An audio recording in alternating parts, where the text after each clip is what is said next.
You don't have to be stuck in the mold if the mold doesn't fit you.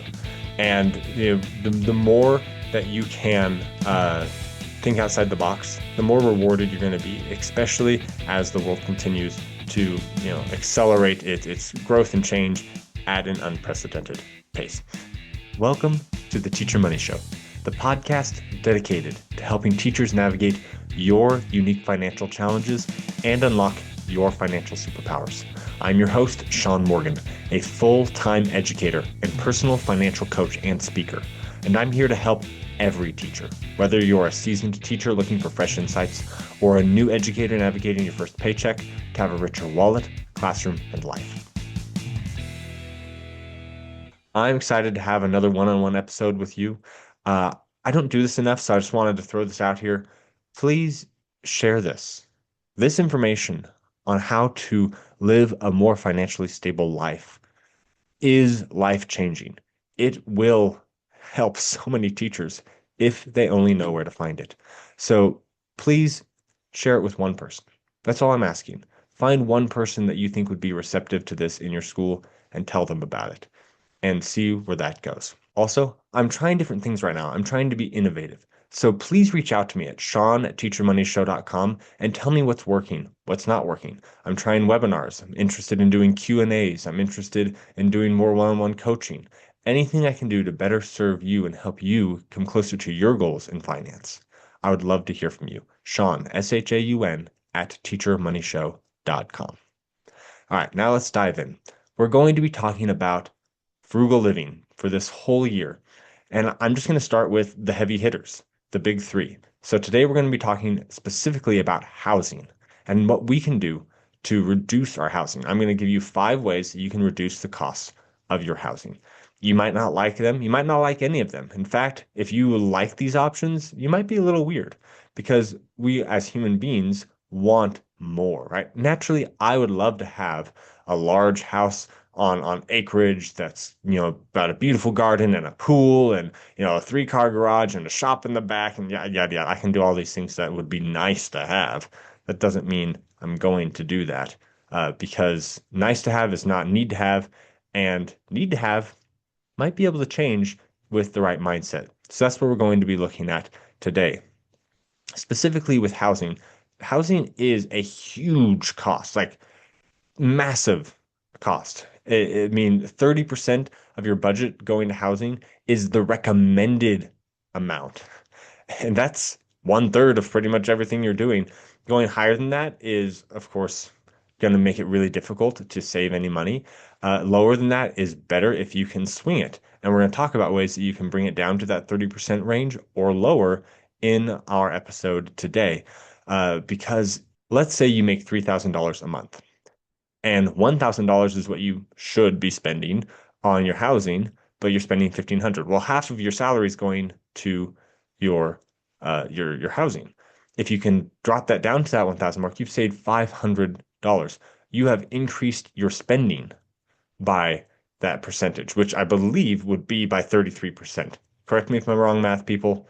Math is not my biggest point, but that's a huge percentage increase that you are increasing your spendable money while not going to get a latte or not going out to eat once is not going to make the needle move as much as reducing your housing costs by $500 or $1,000 or whatever it is that you are able to do.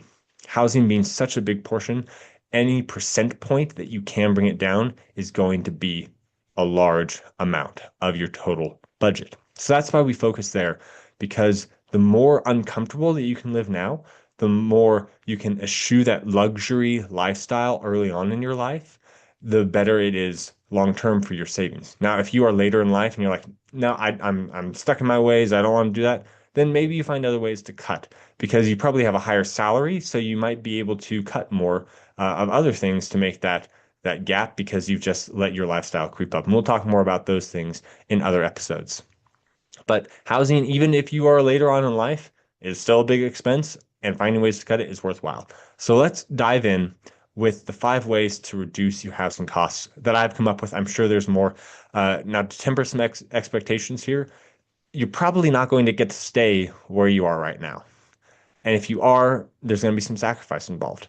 And that's just part of trying to buy your freedom. If you don't want to do that, you're welcome to move past this episode because housing is not something you can just be like, hey, you know what, bank, I don't want to spend more money on my housing. Can I just, not spend as much on my housing in this house? They're going to say, no. Or landlord, I don't really want to spend as much. Can I just, spend less? That's not really going to pan out very well in general. So you're going to have to find other housing, which means moving in most cases, but not always. So let's look at these 5 things you can do to reduce your housing costs. And they aren't in a particular order necessarily, but we're going to go from kind of simpler things to more intense things.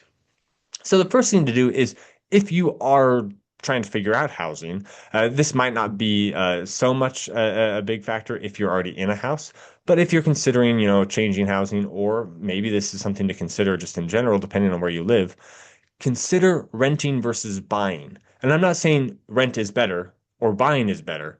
What I'm saying is consider the two, all right? You need to weigh the options. If I'm going to live in San Francisco, I almost guarantee I can find rent for less than I can buying something because the prices are so high. They've skyrocketed like crazy to buy property in San Francisco.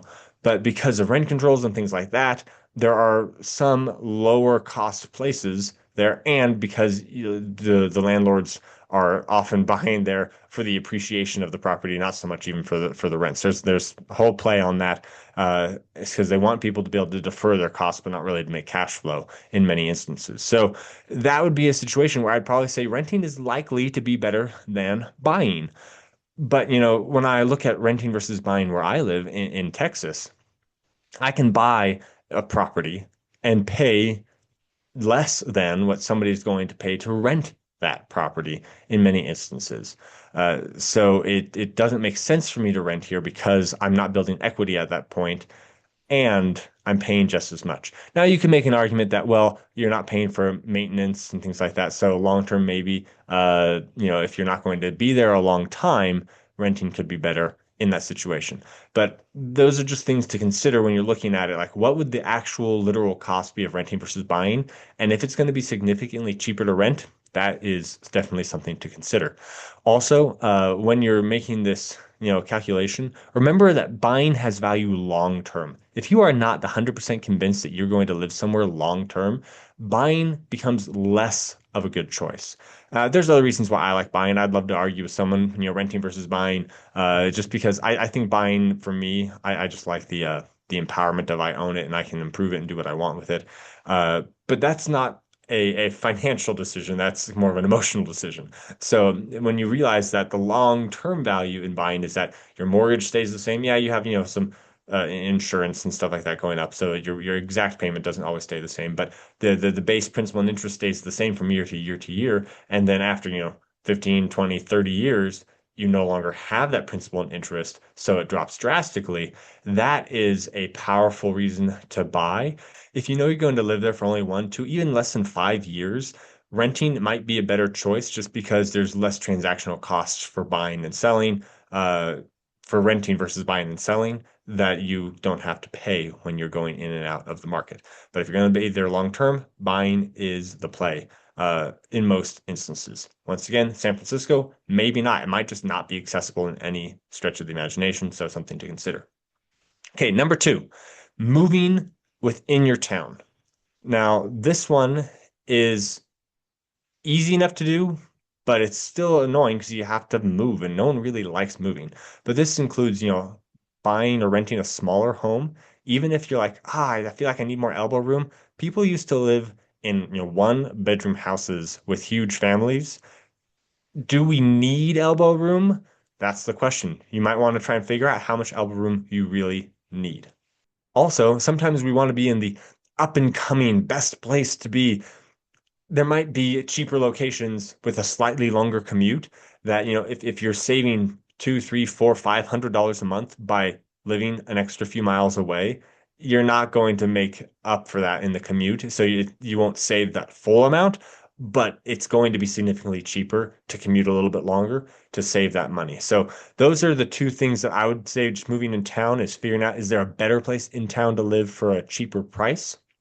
And could I just live in a smaller home? Those two things can really reduce your costs. Now, keep in mind that you want to, vet the location. There are some ridiculously cheap places where I live that I don't want to live because of, crime rates and things like that. So, saving a dollar is not always the optimal choice, but there are often like, places that are just slightly less, nice than another neighborhood, and you're not really trading off safety or anything like that.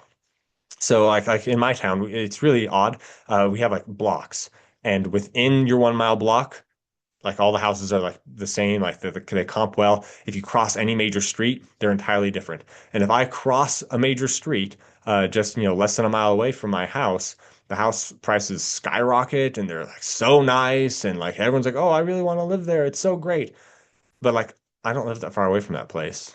It's not really dangerous where I live or anything like that. And because I live on this side of the street, my housing costs are way lower than I would be if I lived on that side of the street. So that's just something to consider. All right, number three, changing states. Now, this is a little drastic, but I have done it. I moved from beautiful Colorado to Texas because they pay teachers terribly in Colorado. They're still working on that, hopefully, but right now they still don't pay them very well, and they paid teachers better in Texas, and houses were cheaper in Texas compared to Colorado. So it's just a really no-brainer situation for housing for me to move from an expensive, low-paying place to a cheaper, higher-paying place. Now, you do have to play that salary game, right? If I'm going to move from New York City to Ohio, my salary is going to drop drastically because they pay teachers better in New York City than pretty much anywhere, right? So is the amount you're going to save on housing worth the drop in salary? But in some cases, you can move from a place to another place that has cheaper housing and the same wage or a higher wage. That type of thing is possible in many instances. So if you can just like balance that out in your mind and say which one would be better, like is it better to stay here with the salary I have and find a cheaper, place to live here, or a way to defray those costs here, or is it better to move somewhere else? That's something to consider. Now, once again, this is drastic. It's uprooting your family. It's moving somewhere that you haven't lived before or something like that. That is a big step to take. But if you're serious about your money and you really need to just get it under control, that might be the move. And there's some great places with high quality of life that are not in these super expensive cities that you might want to consider moving to if that is your jam. I would, vet it first. I wouldn't just like, you know, Realtor.com said that this is the cheapest place to live with, good salaries. I'm just moving there, right? You gotta, maybe go visit, see if you like it, that kind of a thing before you make this step. But it could be a really powerful step to make. I know that my housing costs dropped drastically by moving, and I was able to really, build a stronger financial position as I did that. Number four, house hacking. This is probably my favorite one. House hacking is anytime you find a way to turn your house into an income stream. It does not have to be a perfect house hack where you have no more mortgage anymore because it's being paid for by somebody else. But anything you can do to defray the cost for that mortgage over to someone else who you are providing a service for is powerful. For example, rent a room. Okay. This is something that most people can do. Just, I have an extra bedroom because I bought, this house that I love, but I don't need it. I'm going to rent that room out to somebody. You might not want to do that, but it's possible in a lot of instances. What if you're like, I'm renting, I can't do that? Well, get a roommate, right? You can share the cost of rent with them, and then you are essentially house hacking. Airbnb some of your space. I'm not sure what your house looks like, but many houses have space that can be Airbnb'd. And the little hack there is because you're an owner occupier, in most places that are difficult to get into the Airbnb space, they would give you an allowance because you live in the home. So that's something that's really powerful when you're putting things on Airbnb in some of these more regulation heavy cities as well. And a lot of these cities that are in these like heavily regulated areas are actually trying to loose up their zoning laws and things like that because they need to increase density to because they can't sprawl out anymore to try and reduce prices and things like that. So a lot of them are allowing people to build ADUs, that's additional dwelling units on their property. So if you're like, I don't want someone in my house, but you can, build something in your backyard, just like a tiny home of some kind, a studio apartment. There's so many people that just want a studio apartment in the backyard. You can get it up and running, for relatively inexpensive and start renting it out. Yes, if you don't have the money to just buy it cash, you might have to, get an additional loan for that and then have the rent cover that. But if you can get that rent to cover that and some of your mortgage, that's a win. That's a pretty bold play, though. You have to be like willing to take that risk of owning real estate and getting into that. But with Airbnbs, they can be really powerful. You can make a ton of money. I had a tiny house that was nowhere desirable to like stay. Like there's not a vacation destination, but I found out that people just needed a cheap place close-ish to the hospital because they would come from, an hour away or 2 hours away. They didn't want to drive all the way home when they're, had someone staying in the hospital or they needed a test the next morning or whatever. And that thing filled up maybe 66% of the nights. And it was making enough money to cover my mortgage entirely when I had that tiny home out there.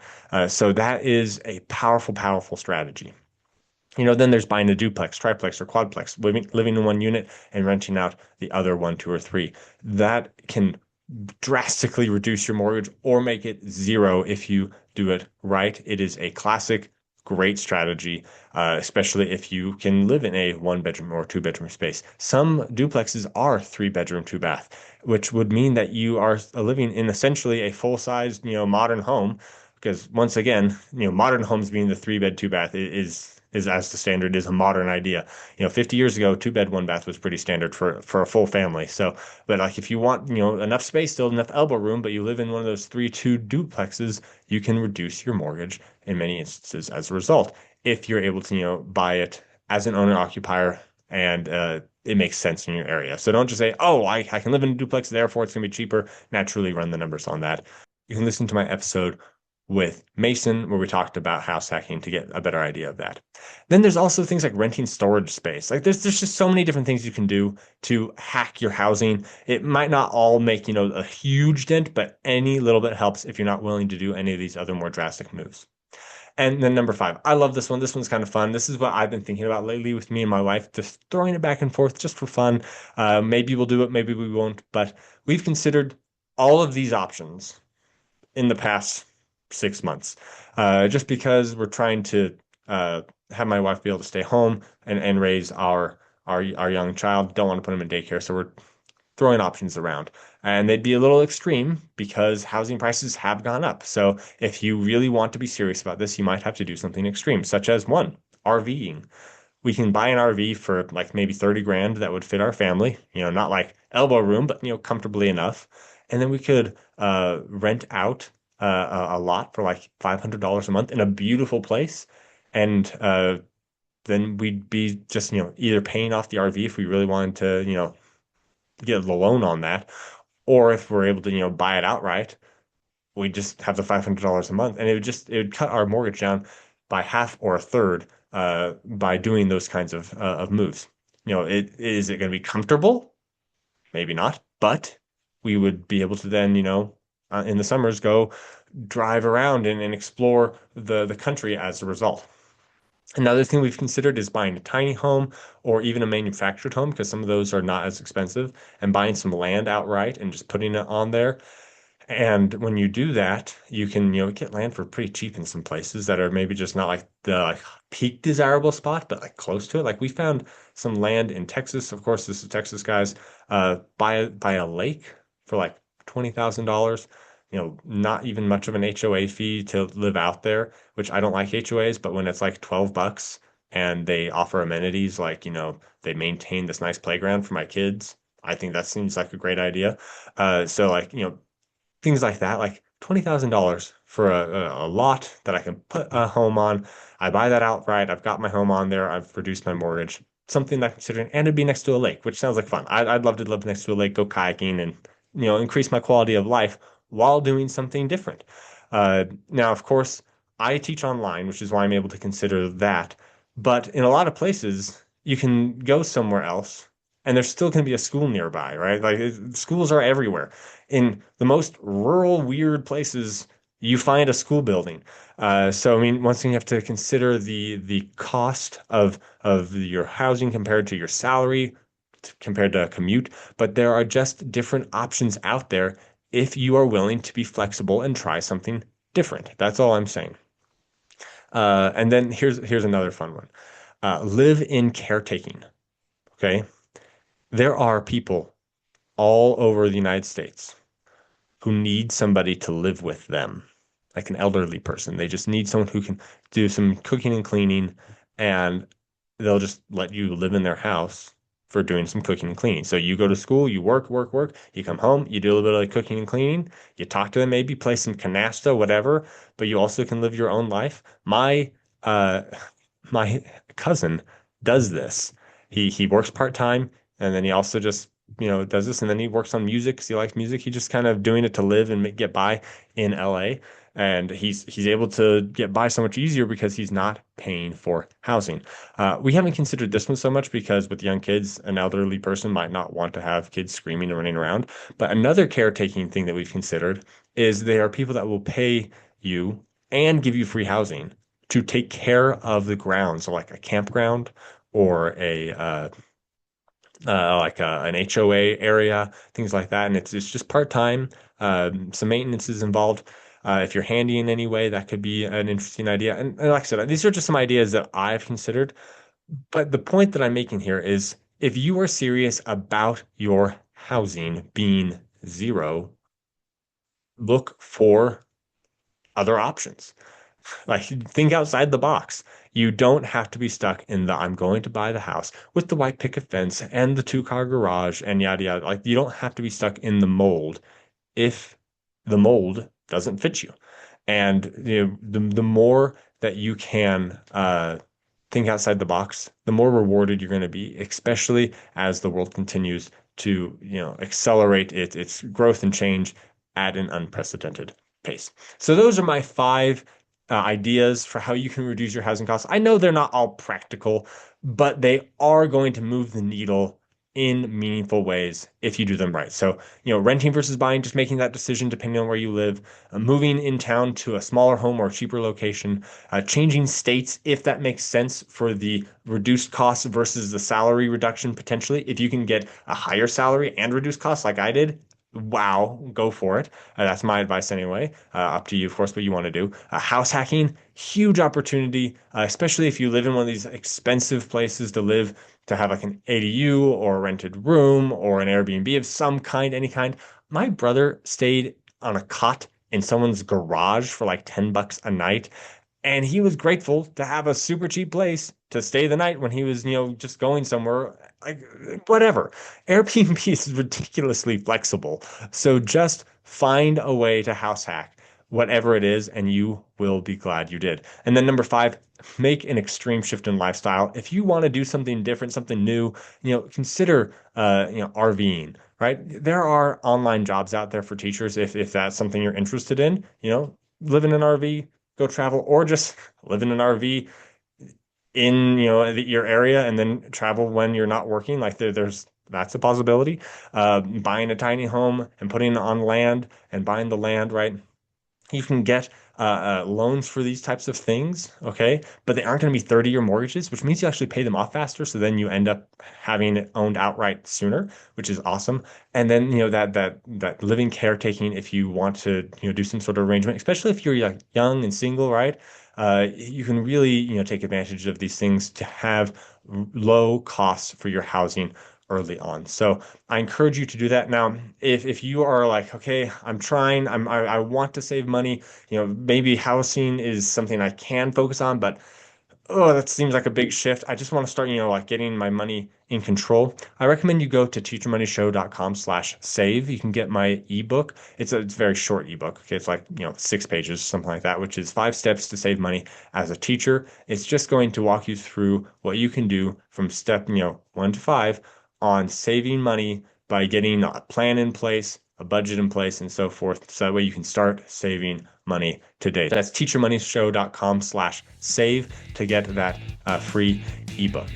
Now, regardless of what you do, to, stay in your housing or move housing or all those things, just remember that as a teacher, you are already rich. Your wallet just needs to catch up.